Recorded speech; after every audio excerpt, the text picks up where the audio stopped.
I can find faith hard to talk about sometimes. One of the reasons is that there's so many negative stereotypes associated with people of faith. It's painful that some of the stereotypes are right on the money, thanks to a few extremists and fanatics who have done and still do atrocious things in what they claim to be the name of God. Christianity specifically has its own stereotypes, some that I personally try not to be defined by, like Mr. Nice Guy.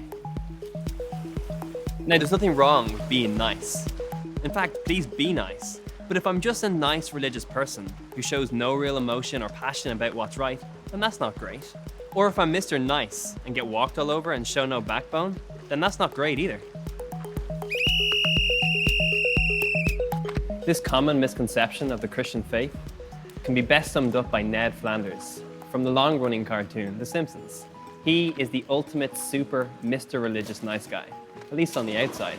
On the inside, he is constantly bottling up his anger and rage against Homer and is always on the verge of exploding. This is not a healthy way to live. Faith, in the way that Jesus lived it, is something that's authentic, something that's challenging, something that's adventurous.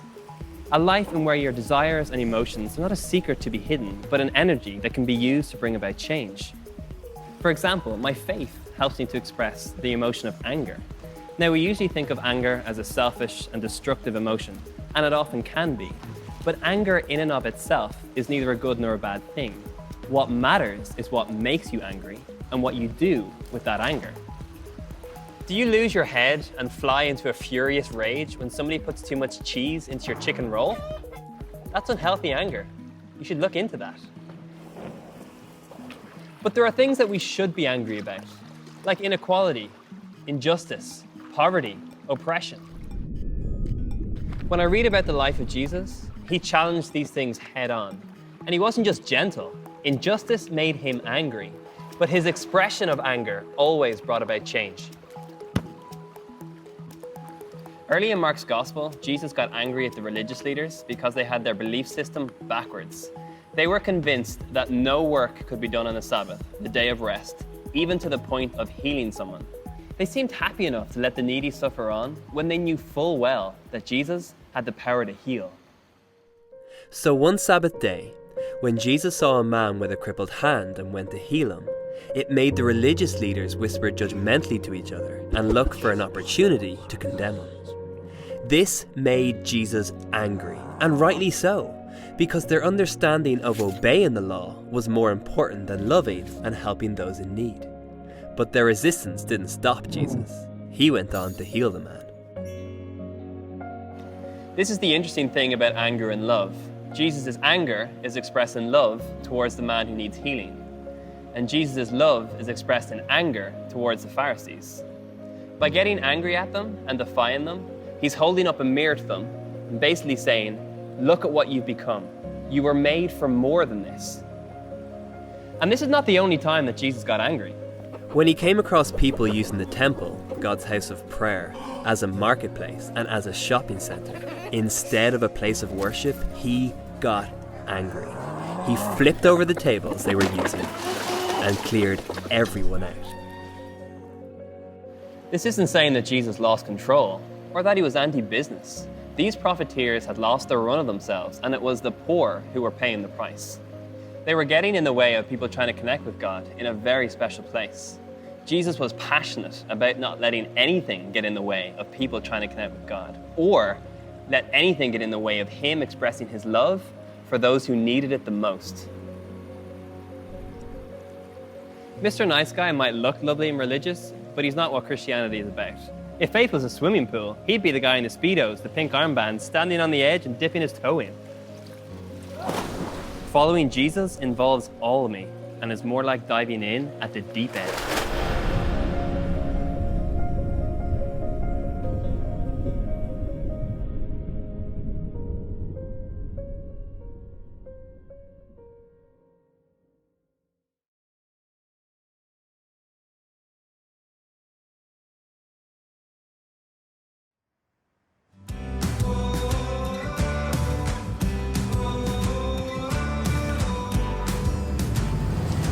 Don't swear, don't joke, don't listen to certain types of music.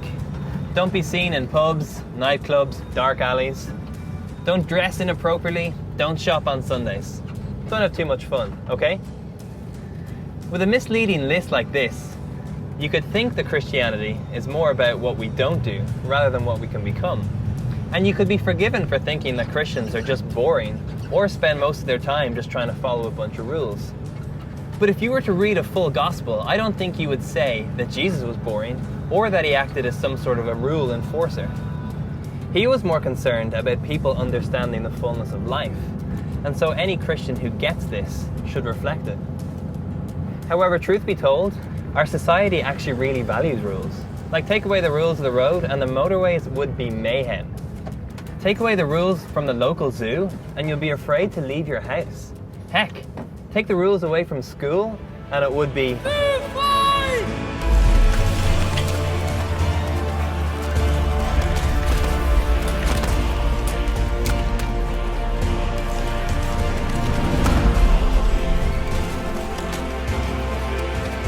Now, some rules in this world are truly bonkers.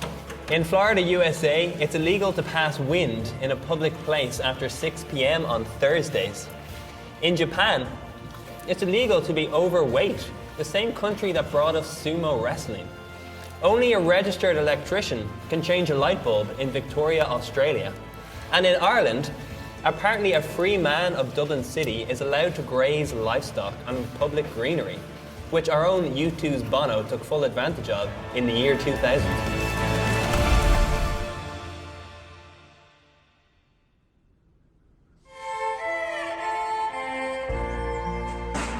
When it comes to faith, however, rules and principles come into effect as a way of bringing value to our lives. Earlier we were chatting about the Sabbath, that one day a week in which we're asked not to work. I really love this principle because it helps me to build a rhythm around my life of rest and work. And it also reminds me on an emotional level that I'm not defined by what I achieve. It's also part of the reason why we have a weekend today, so we should be grateful for this part of religion, at least.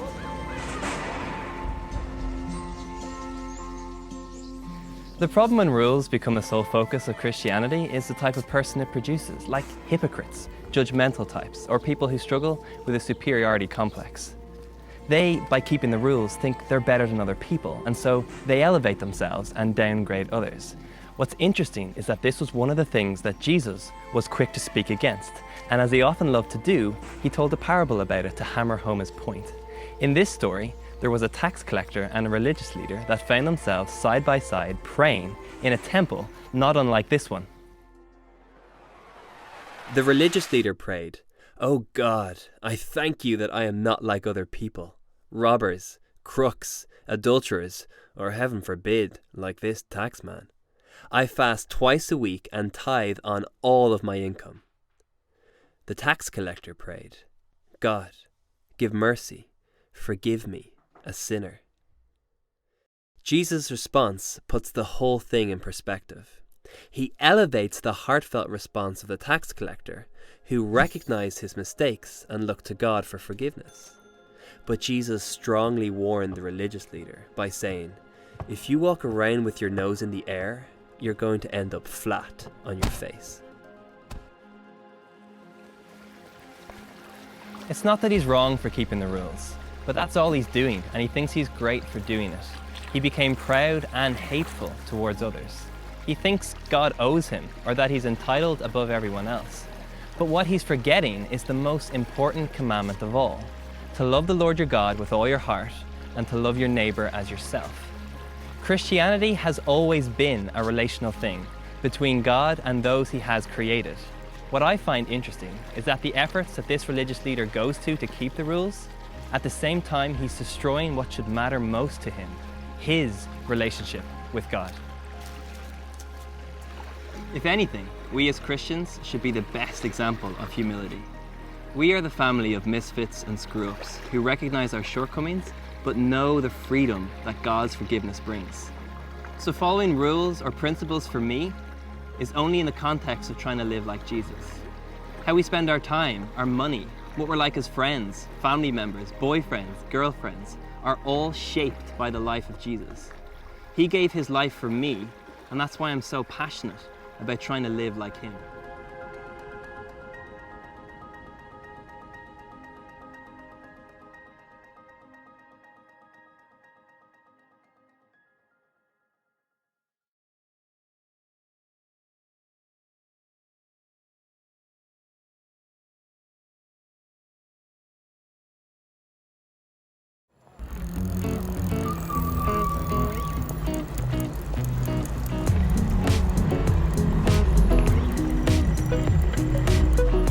Fear has a nasty habit of getting in the way.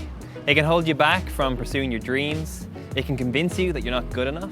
It can also stop you from doing the right thing, which is why fear doesn't mix particularly well with living a life of faith.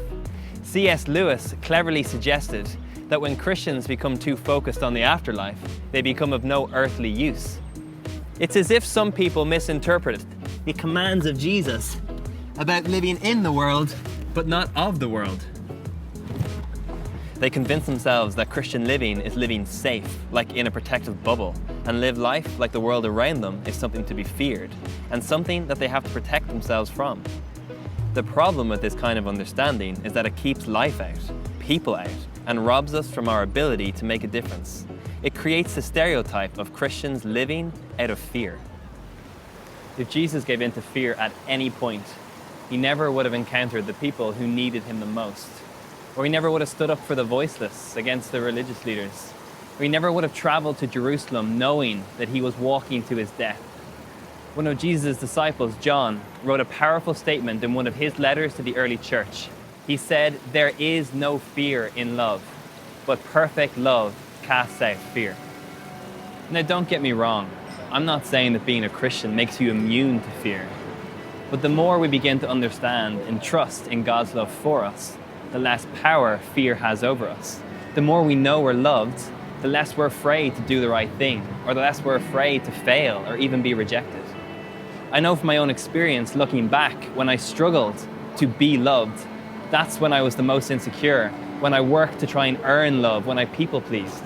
But as I grew in the security of God's love for me is when I became more confident, less afraid, more myself.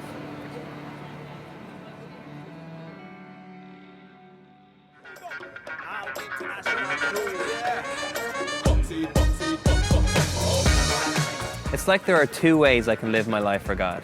The first is wearing this clean white suit, fearing that my life will be judged at the end by how clean I kept it. So there's absolutely no way I can help a guy who clearly just needs a hand to change a tire, or help a young lady who's clearly had too much to drink to just get home because of the fear of the stains it might leave on my clean white suit.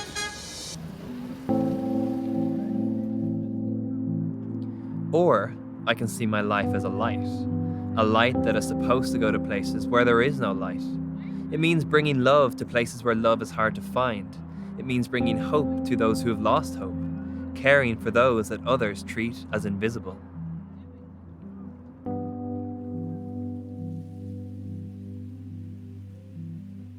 Jesus, as he did best, told a parable that cut to the chase.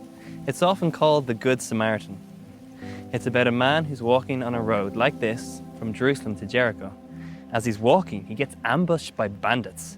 They take everything that he has and pretty much leave him for dead on the side of the road. The first two people to encounter him are a priest and a Levite. They both have important roles in the Jewish temple. Rather than helping the man, they cross on the other side of the road, which is actually a joke on Jesus' part, because this road is well known as windy and narrow. There was no other side.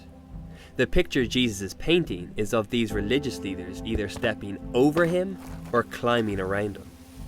The reason they leave him there is because, as we discussed elsewhere, touching certain people like the sick, dead, or dying would make one unclean and unable to enter the temple.